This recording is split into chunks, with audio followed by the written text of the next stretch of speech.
Kenyans, habari yenu. We need to talk.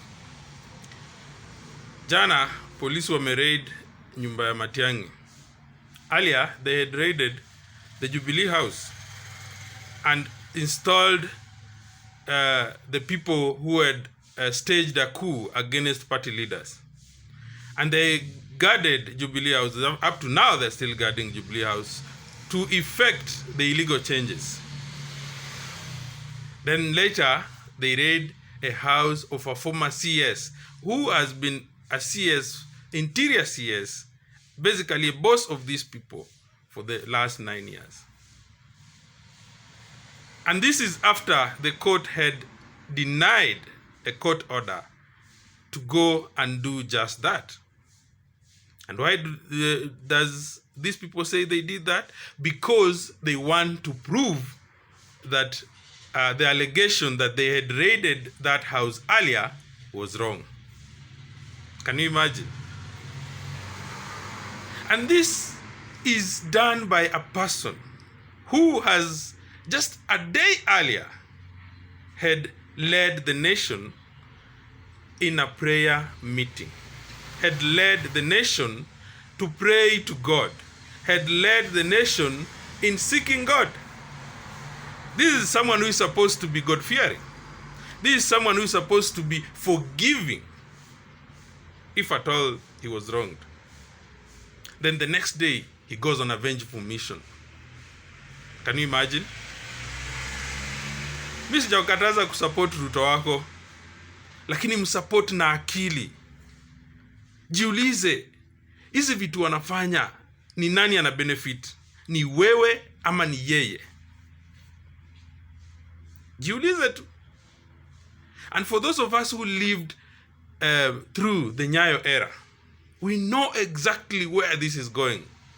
This is a script that we've seen before. Na nyinyi vijana wadogo hamjui.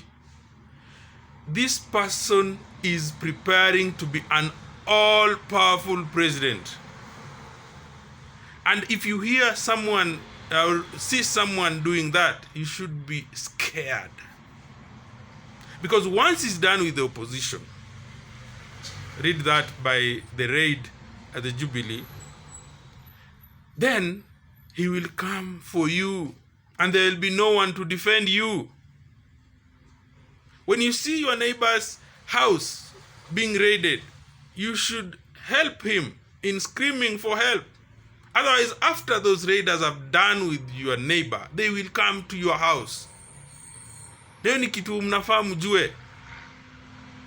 You have no obligation to support everything that the government does. Sorry, election has come and gone. But it is time to put this government to task.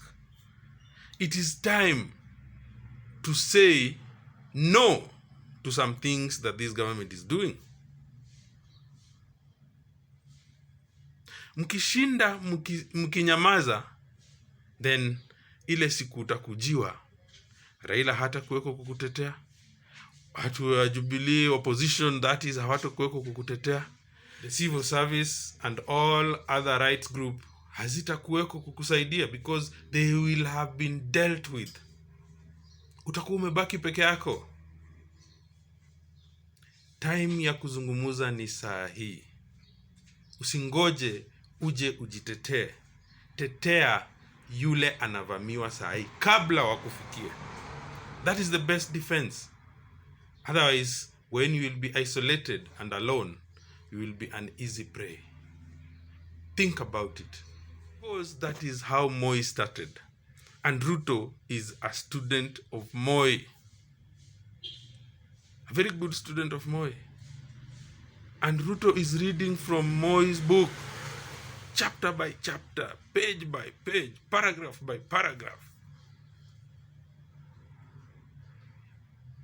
By the time you realize, it will be too late.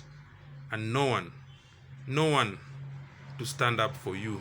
Because all the people that are standing up for others now will have been dealt with and gone. Utabaki peke yenu.